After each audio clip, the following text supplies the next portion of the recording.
Magandang araw, narito po ang aking inihandang ulam para sa inyo, sinigang na hipon. Ang mga sangkap, sinigang mix, kamatis, pamintang buo, bawang, siling haba, sibuyas at magic sarap.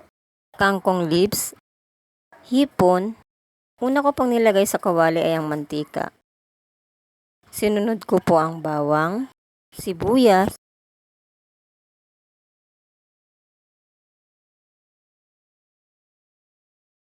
kamatis,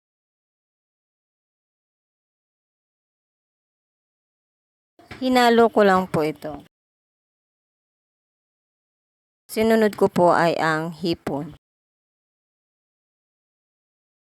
Sinunod ko po ay tubig para sa sabaw. Nilagyan ko po ng pamintang buo, asin,